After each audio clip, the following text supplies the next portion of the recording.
اے طلحہ تجھے لاتعداد تیر لگ چکا ہے۔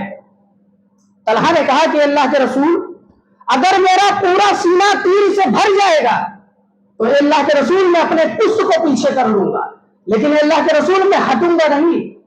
امام کائنات کہتے ہیں طلحہ تجھ سے محمد راضی ہے، محمد کا رب تجھ سے راضی ہے۔ اور جبیر تو وہ جبیر تھے کہ جب یہودیوں نے اللہ کے رسول کے اوپر سب خون مارنے کا ارادہ کیا، امام کائنات کہتے ہیں کون ہے جو میرے گھر کی حفاظت کرے؟ اللہ رب العالمین کل قیامت کے دن اس کے محل کی حفاظت، اس کی گھر کی حفاظت جنت میں فرشتوں کے ذریعے کرائے گا۔ تو جبیر اٹھا اور کہتا ہے اللہ کے رسول میں آپ کے خیمے کی میں حفاظت کر رہا ہوں۔ اور چنانچہ جب یہ دونوں صحابی رسول پہنچے، حزب اللہ کے پاس پہنچے، اللہ کے گروہ کے پاس پہنچے، تو خالد بن ولید جب اس لیٹر کو پڑھتے ہیں تو خوشی سے جھوم اٹھتے ہیں۔ اور حدیثوں کے اندر آتا ہے کہ 70,000 کفار لاشوں کو چھوڑ کر بھاگ کھڑے ہوئے۔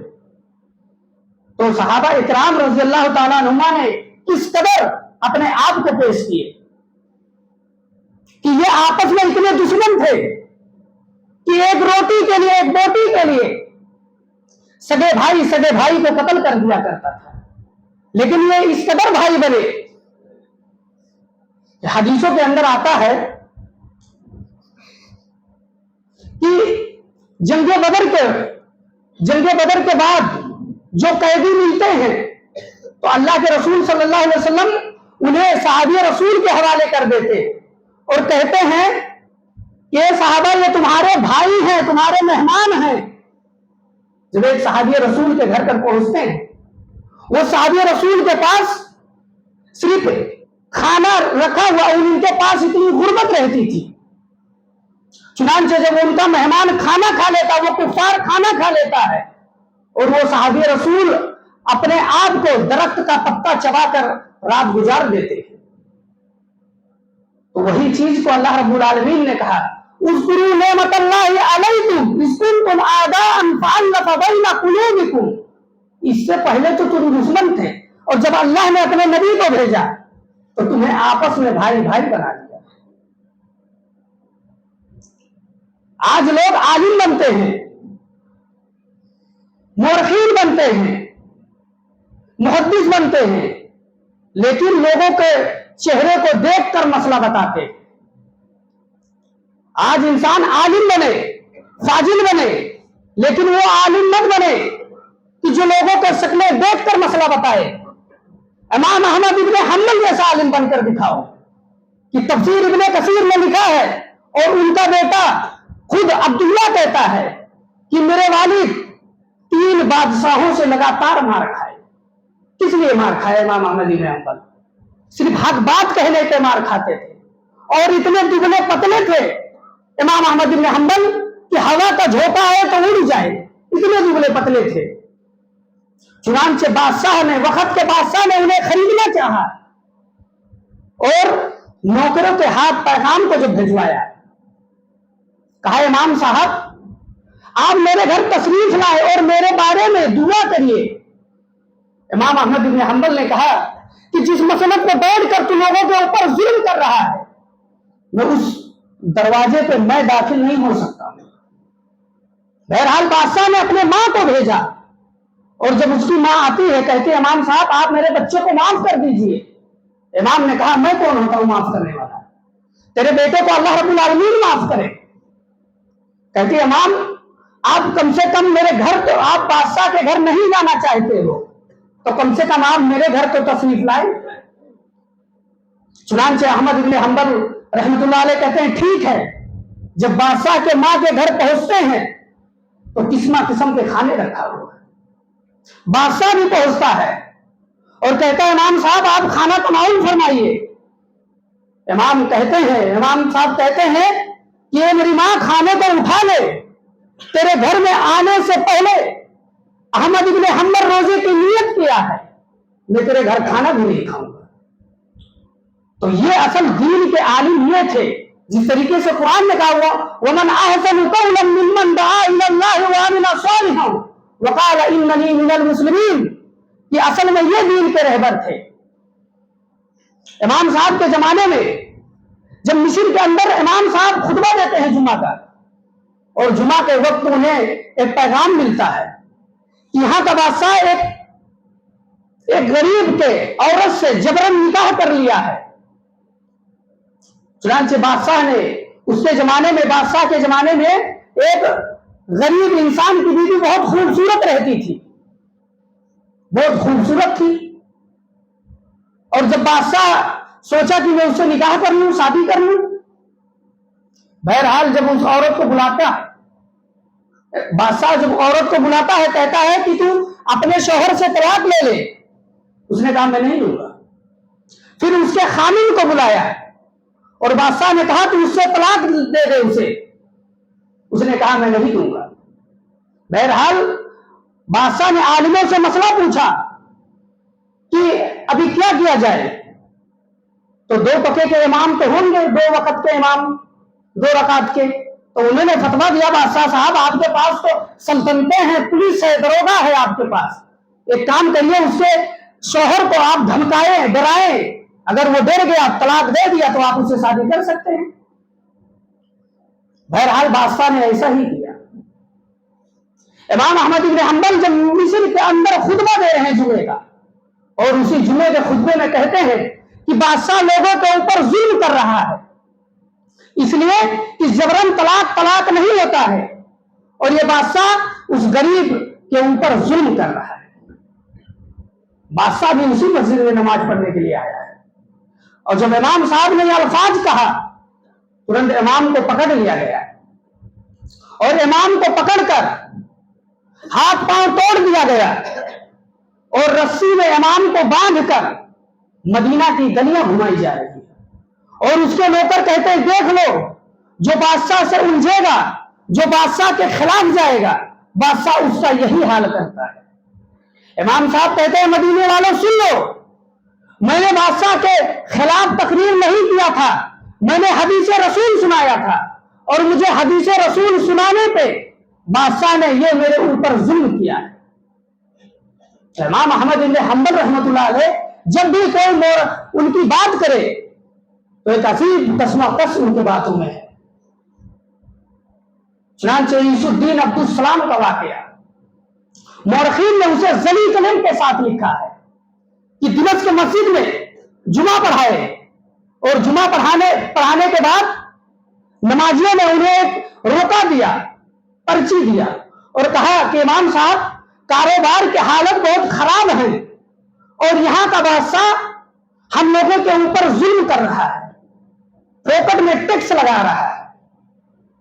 امام صاحب پرچی کو پڑھ کر واپس جیب میں رکھ دیتے۔ چنانچہ جب جمعہ کا خطبہ دے کر نماز پڑھا کر ختم کیے، لوگوں نے کہا امام صاحب آپ کیا بادشاہ سے ڈر گئے؟ امام نے کہا کیا بات ہوئی؟ کہا امام صاحب ہم نے آپ کو روکا دیا تھا، اور آپ پڑھ کر چپ چاپ جیب میں رکھ لیے۔ امام صاحب نے کہا جب تک اس چیز کی میں تحقیق نہیں کر لوں گا، جب تک میں بادشاہ سے نہیں پوچھوں گا۔ نمازیوں نے کہا کہ امام صاحب واقعی میں بادشاہ کاروبار اس بے روزگاری کے دور میں بادشاہ ہمارے اوپر ظلم کر رہا ہے، ٹیکس لگا رہا ہے۔ عیسی الدین عبدالسلام رحمۃ اللہ علیہ جمعہ پڑھا کر اپنے گھر نہیں گئے، سیدھے بادشاہ کے دربار میں پہنچ گئے، اور بادشاہ کے نوکر کہتے امام کیا ہوا؟ کہتے جاؤ بادشاہ سے کہہ دو عیسی الدین ملنے آیا ہے اس سے۔ چنانچہ جب اس کے درباری جاتے ہیں، بادشاہ دوڑ کر امام کے استقبال کے لیے پہنچتا ہے، پاؤں میں چپل بھی نہیں ہے۔ اس کے درباری دیکھ کر حیران ہے کہ ایک مولوی کے لیے، ایک عالم کے لیے بادشاہ دوڑ کر آیا ہے، پاؤں میں چپل بھی نہیں ہے۔ اور جب امام سے پوچھتا ہے امام صاحب کیا ہوا؟ کہتے میں نے سنا ہے کہ اس بے روزگاری کے دور میں تو نے لوگوں کے اوپر ٹیکس لگایا ہے۔ کہا ہاں۔ کہا کیوں لگایا ہے؟ کہا امام صاحب وہ میں نے اپنے لیے نہیں لگایا ہے۔ کہا پھر کس لیے تو نے لگایا ہے؟ کہا امام صاحب کفار سے جنگ لڑنا ہے، امام صاحب دین کی تبلیغ کرنا ہے، اور کفار سے جنگ کرنا ہے، اسی لیے خزانے میں پیسہ نہیں ہے۔ امام صاحب جب اس کے درباری کو دیکھتے ہیں، سونے اور چاندی میں مشغول ہیں اس کے درباری، اور سونے سے جڑا ہوا کپڑا لباس جب دیکھتے ہیں تو امام صاحب کہتے ہیں تو جھوٹ بول رہا ہے. بادشاہ کو تکلیف ہوئی. اور یہی ہے کہ جب تک بادشاہوں کی عادت ہے، جب تک ان کے ہاں میں ہاں کہو تب تک عزت ہے، اور جیسے ان کے خلاف ہوئے تو عزت چھین جانے کا خطرہ. کہا مولوی صاحب تم کہتے میں جھوٹ بول رہا ہوں؟ کہا ہاں تو جھوٹ بول رہا ہے. اور تکلیف ہوئی. کہتا خزانے کا مالک میں ہوں کہ تو ہے؟ کہا نہیں، خزانے کا مالک تو تو ہے. کہا کہ پھر خزانہ میں جانتا ہوں کہ تو جانتا ہے؟ کہا نہیں، تو جانتا ہے. کہا تو اس لیے جھوٹ بول رہا ہے کہ تیرے درباری کے اوپر جو لباس ہے اس میں سونے اور چاندی سے جڑے ہوئے لباس ہے. تو پہلے اسے اتروا اپنے نوکروں سے اور اسے بازار میں فروخت کر اور بیچ. اس کے بعد اگر کم پڑے گا پیسہ تو میں چندے کا فتویٰ دوں گا. کہا نہیں امام صاحب میں تو ٹیکس لگاؤں گا. امام صاحب کہتے ہیں، یوسف الدین رحمۃ اللہ علیہ کہتے ہیں کہ اگر تو جبرن لوگوں کے اوپر ٹیکس لگائے گا تو جس مسند پر، جس گاؤں میں اللہ اور اس کے رسول کی نافرمانی ہو رہی ہے میں وہاں ایک منٹ بھی نہیں رکوں گا. کہتا روکا کون ہے؟ جاؤ. چنانچہ امام صاحب جانے لگے. پورے کے پورے گاؤں ان کے پیچھے بھاگ لیے. بادشاہ نے دیکھا کہ ابھی حالت تو خراب ہو گئی. پھر امام کے پاس پیغام پہنچاتا ہے. کہتا امام صاحب مان جائیے، امام صاحب مجھ سے غلطی ہو گیا، لوٹ آئیے، گاؤں واپس تشریف لائے. یوسف الدین عبدالسلام رحمۃ اللہ علیہ اپنے نظروں کو آسمان کی طرف اٹھا کر کہتے ہیں اللہ، جس گاؤں میں، جس شہر میں، جس مسند پر بادشاہ بیٹھ کر لوگوں کے اوپر ظلم کر رہا ہے، اے اللہ اس گاؤں میں کیسے داخل ہوں؟ چنانچہ امام کے دل سے جب یہ آواز نکلی، اللہ رب العالمین نے حکم دیا اے اسرائیل جا اس ظالم اور جابر بادشاہ کے روح کو قبض کر لے جس سے میرا یوسف الدین عبدالسلام بندہ ناراض ہے. چنانچہ اس کا درباری آتا کہتا ہے امام صاحب آپ گاؤں لوٹ چلیے، بادشاہ مر گیا. امام صاحب اپنے نظروں کو اٹھا کر کہتے ہیں الحمدللہ رب العالمین. تو دراصل یہ اسلام کے پیبند ہوئے. حضرت عمر فاروق رضی اللہ تعالیٰ عنہ کے بارے میں آتا ہے کہ حضرت عمر فاروق رضی اللہ تعالیٰ عنہ کہ جن کی نیکیاں تو اتنی ہے، امام کائنات نے کہا کہ 7 آسمان کے ستارے گن سکتے ہو لیکن فاروق اعظم کی نیکیاں نہیں گنی جا سکتی ہے. حضرت عمر فاروق رضی اللہ تعالیٰ عنہ